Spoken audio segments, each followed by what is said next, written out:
This is an acknowledgement that distributed ledgers and crypto assets are no longer on the fringes, but are increasingly woven into the fabric of the payment and financial system.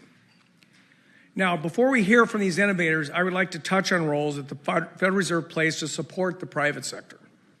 These include serving as a convener to solve coordination problems and operating core payment and settlement infrastructure. We are also looking ahead, conducting hands-on research on tokenization, using smart contracts, and the intersection of AI and payments for use in our own payment systems. We do this to understand the innovation happening within the payment system, as well as to evaluate whether these technologies could provide opportunities to upgrade our own payment infrastructures and to enable us to have deeper conversations with the industry on these new technologies. I see signs that the attraction of the dollar is slightly eroded, and future will tell whether there is more erosion of that. But when you look at the rise of cryptos, number one, when you look at the price of gold, gold is typically, in any situation, the ultimate destination for safe haven. Price of gold has increased by more than 50% since the beginning of the year. That's a clear sign that the trust in the reserve currency that the dollar has been, is, and will continue to be, is eroding a bit. Now, you won't really notice it as a consumer. It'll just happen in your payment devices and move their infrastructure. And over time, it'll become more prevalent as banks adopt stablecoin wallets, most likely through their core providers like Fiserv, Jack Henry, and FIS, who will enable it so that you could have interoperability between crypto companies, fintech companies, and core financial services. And so those wallets will be onboarded probably within the next year or two by these companies who have been watching Genius Act. But those are the two more likely use cases for where it happens. And I think on the stablecoin infrastructure side, you won't really notice it as a consumer. It'll just happen in your payment devices. And those rails will start to get moved first by multinational payments and then second through more domestic payments, largely because the infrastructure has started of actual cost and speed versus theoretical cost and speed, because we also are having this intersection of FedNow, which is a 24/7, 365 payment rail that actually works today. And so users could send a significant amount of money. Adoption isn't that great, but that actually does exist. There are some programmable features, maybe things like allow list, conditional transfers, and others that are going to make stables invisible in workflows in the next 6 to 12 months. Hopefully we can overcome some of these challenges. Yeah, the whole goal, I was thinking about this the other day, and I remember about 20 years ago, you would talk to someone, a family member, and you'd say, well, we should go out, we should buy this thing, and someone would say, well, I'm going to go on the internet and buy it, right? We don't say that anymore. We just buy it. It's just assumed. And so we're going to get to a point where stable coins themselves are just floating around like any other form of electronic money, like credit cards, debit cards. Most of which are, by the way, are not legal tender. And so what are some of the programmable use cases that sort of we're thinking about? You know, Circle is focused on all use cases, but particularly thinking about enterprises, right? And so I'm often overseas. I'm talking to, let's just say, a Korean manufacturer who wants to sell goods overseas to Latin America. It takes 5 days for the money to move, and sometimes takes, is extremely costly. So you can imagine a scenario where all of this is built in, and the moment the goods leave the factory floor through smart contract technology and programmability, the money is automatically sent, or when it's received on the other end. So trade finance and just trade in general is something that could be supercharged through stable coins and the programmability that it offers. Another thing we're seeing is treasury functions, right? And even for scaled financial institutions, we have a large scaled financial institution that is actually using USDC, for example, to move money inside the institution across borders. And so again, a lot of that is programmatic, and the features matter. I will say that in some ways we need more than just programmable money. We also need the underlying rails to be enterprise grade. So one of the things that Circle is doing is we're reading the CPMI IOSCO paper, we're reading stuff from the BIS, and we're saying, what are the barriers to large enterprise use of blockchains, so we can actually make programmability really effective. And so we're developing something called ARC, which is sort of an enterprise grade L1 blockchain that has, sub-second deterministic finality that makes it very, you send the money, boom, it's done. You don't have to wait. There's no probability. There's no 51% attack concern.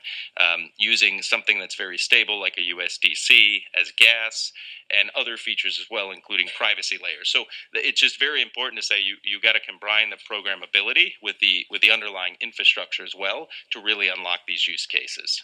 Welcome to the Crypto Teacher. Don't forget to like and subscribe to the channel. And I come back with that video just to make you think. And make sure you join the Patrons. If you're not a part of the Patrons, make sure you're hitting the Cash App. Also, go like and follow the TikTok. More videos to come. And we had the Fed Roundtable today. And guys, you're hearing it from the horse's mouth. That's how I bring it to you. The Fed is telling you they're already using blockchain, these payment rails, and AI. And again, you heard from the horse's mouth. You have Christine Lagarde telling you that the dollar is eroding. But remember, guys, this is part of the plan.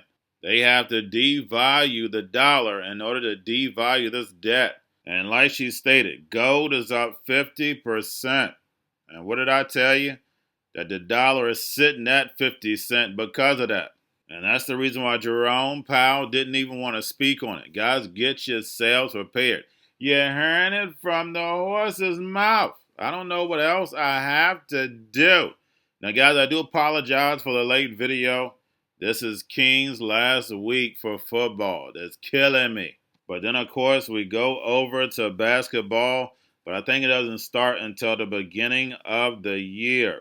Thank you for being patient. But again, at this round table, she states that consumers won't notice that they're using crypto.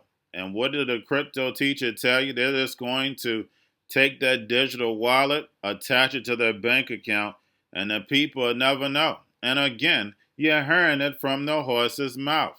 Remember, they don't like critical thinkers. They don't want people to understand the system. If you knew how the system worked, it wouldn't work. You're printing paper off a machine. It is unbelievable, people. Now, of course, she also goes over Fed now is ready. Of course, they control the adoption. They're just not ready to push it yet. Now we have ISO that goes into effect in November, and we know that's the main reason why the government is shut down. They're putting us on blockchain. And remember, the crypto teacher told you. And we have Heath that used to be with the CFTC is now with Circle. And we know how they move these same chess pieces around because they know what the goal is. And that's the fourth industrial revolution. But he just talks about the power of these stable coins, programmability, and then plus when you add in the AI agents, they'll be able to run this economy without a human involved. And remember, the crypto teacher told you. And he went over cross-border payments, 72 hours to 72 seconds. And yes, guys, that's the power of this technology. And then on top of it, if you're sending crypto to crypto without the middleman, that's even better. That was the whole purpose of this technology, because I can actually help someone directly without having to go through that third party. And then he also brings up the fractional reserve system. But of course, we're getting off of that. And that's the reason why these small and medium-sized banks are not going to make it. They need too much liquidity. It is real-time settlement, and it's going to be less fees. We know these banks make money off of fees. And remember, the crypto teacher told you. And who's pushing the digital economy? That's right, Trump and the Trump family. They in every sector of this fourth industrial revolution. And the sheep have no clue. You can't make it up. Like Eric Trump stated, they're having fun. Why, guys? Because they're laughing to the bank. And remember, the crypto teacher told you. Because he knows. When it comes to the NWO, it's all planned out. Y'all have a wonderful day. This goes to sort of Tim's point about sort of not unsolving problems that have been solved. A lot of the domestic payment system works rather well. There are obviously improvements that can be made, but once you step outside U.S. borders, it becomes a lot more complex. So one example of orchestration is something we've created called the Circle Payments Network, where we have institutions on various sides that are orchestrating FX flows using what Governor Waller has called the stablecoin sandwich. But right now, to send money to Brazil from the United States or from the European Union to the United States, it can take up to 72 hours going through various correspondent bank accounts. We've been able to get that down to 72 seconds using basically fiat on either end and then the stablecoin rails in between. So it's a great example of where orchestration, as you asked the question, actually can make a difference to solve a problem that is a real barrier to use case. The other point I just want to think about is tokenized deposits. We've mentioned it a couple of times. There's a couple lines in the Genius Act that just gives a scant reference to it, but this country has never really thought about tokenized deposits and the potential impact on the banking system. And as a former regulator myself, I'd ask the question, I think you used the term, used 996 banks in the United States. Yeah. If in fact 5,000 banks in the United States, many of which are community and smaller banks, immediately overnight tokenized their deposits, they moved at the speed of the internet 24/7.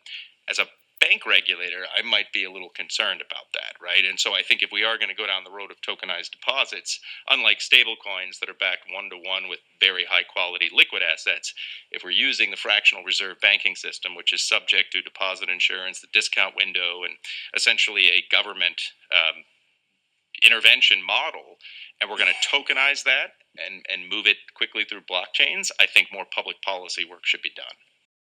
We were sitting at the patio in Mar-a-Lago, Michael and I, and we were kind of, geeking out, going down this rabbit hole. And he goes, Eric, you need to take this property. And Mar-a-Lago has no debt on it. You need to take this property. You need to mortgage it right now, and you need to go out and buy Bitcoin. By the way, he was dead serious, right? He's the guy that goes out and says, sell your liver and kidney and buy Bitcoin. And by the way, he's probably also right. Baron loves crypto. I think I'm the first one in my family to find it. Baron, I think, had fun with some of the, the different meme coins and fun projects. But Baron certainly loves it, and it's a big part of our relationship together, and he has a lot of fun with it. And when I started World Liberty, come on, buddy, let's go. Let's have some fun with this. And Don's been amazing. Obviously, my brother Don, and he's been on the stages around the world as well, and he's had a lot of fun with it as well. But we're also damn serious about it, right? We're serious people. And we're going to have over $20 trillion of investment for this year.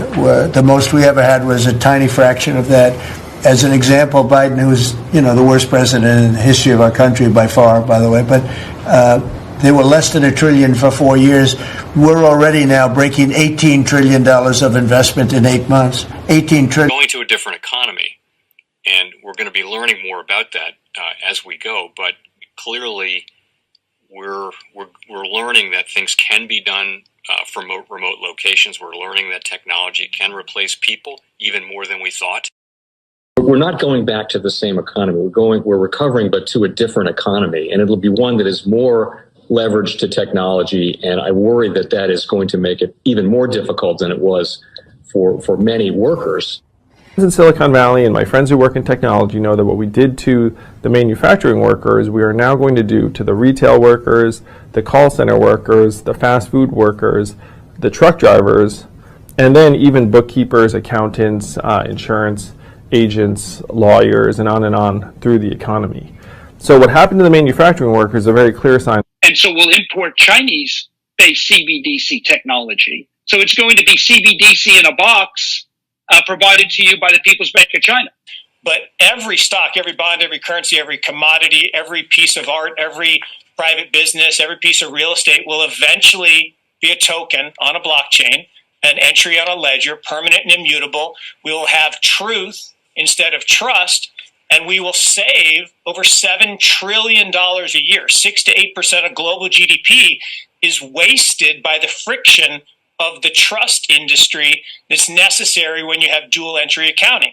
With triple entry accounting, which is what a blockchain is, we get rid of all of that friction. It's a beautiful future. Like what you see in China and their social credit scoring systems, right? If we get identity wrong, it could be a tool to enslave humanity. And if we get it right, it could be a tool to liberate humanity. And as an American, I'm obviously rooting for the one that's on the side of freedom. Bitcoin is an international asset. And also, I do believe the role of crypto is it's digitizing gold. I actually believe this technology is going to be very important. Look at it. We have been part of the huge revolution in investing through ETFs. We believe that ETFs will be changing the whole way we invest. Many people still use it as a means, people are investing it for indexing. No, the majority of people who are putting money in in ETFs are active investors that are buying exposure. The entire bond market is being transformed as we talk right now. I believe the next generation for markets, the next generation for securities will be tokenization of securities. And if we can have that distributed ledger that we know every beneficial owner, every beneficial seller, we all have our code of who's buying, who's selling, instantaneous settlement. And think about it, it changes the whole ecosystem. Chinese bank ICBC has been hit by a ransomware attack, and the U.S. Treasury market, as a result of that, has been disrupted. This, according to the Financial Times. We're getting at more right now with Bloomberg's Shonali Bassick. Shonali, what do we know? Listen, we have the Financial Times now reporting that ICBC, one of China's largest banks here, was hit with a ransomware attack. And remember, they're a very significant intermediary in the Treasury market. The SIFMA has told its members that this has been part of the reason here that the system is kind of clogged up, if you will, during that auction that we saw a little bit before. The attack had prevented ICBC, according to the Financial Times, from settling Treasury trades on behalf of other market participants. A large executive at a major bank also telling the paper that such a large party on the fixed income clearing corp creates major concerns, potentially impacting the liquidity of Treasury markets. Now, it was not just a poor auction. It was absolutely lousy, and when the dealers have to step in to save a Treasury auction, that's a rare occurrence. And Cryptoteacher and the new Rght Order book, plus the 3 kids books, It's Time to Re-Educate. Also, new to cryptos, Coinbase, Bitrue, Binance. Do not forget book links and crypto links are in the description. The stock channel, guys. Don't forget to go like, subscribe, spread everywhere. You have your Kobo, your chip stocks, your banking, your gaming. While everybody's sitting at home, get on stocks, the Seaver, the biotech stocks. And while everybody's at home wishing, they were still getting that free money. What are they doing? Drinking and smoking weed. Don't forget about those stocks, and you have a wonderful day. The most powerful person in the world is the storyteller. The storyteller sets the vision, values, and agenda of an entire generation to come. Steve Jobs. And guys, I truly believe in this. When you look at the New World Order, they're the storytellers. And that's the reason why I wrote my New World Order book. But guys, now it's time to change the current generation. And I wrote 3 kids books. I love the Trinity because I understand the power that's in it. So I have 3 books. We have an opportunity to change the generation, to educate, not just me, but I want to show you that I take action on a daily basis. And I want you to take action on a daily basis. Whether it's your job, whether it's in your community, we have an opportunity right now to educate the masses. I posted this on my Twitter account. Please share, but this is a short clip of the 3 books. There's going to be a clothing line and action figures. Please get these books for your kids, nephews, cousins, friends, so therefore we can start the re-education now. Because as we see, the 4th Industrial Revolution foundation is definitely here. Robots, algorithms, drones, taking humanity out the picture. We have to re-educate. But let's get into the video. Part 1. King Joshua and Grandma Tanya save the village. Part 2. King Joshua and Grandma Tanya save New York. Long COVID Stories 3. Part 3. King Joshua and Grandma Tanya goes to China. It's mandatory to get part 1, part 2, and part 3 of this series. It's time to re-educate Generation Z.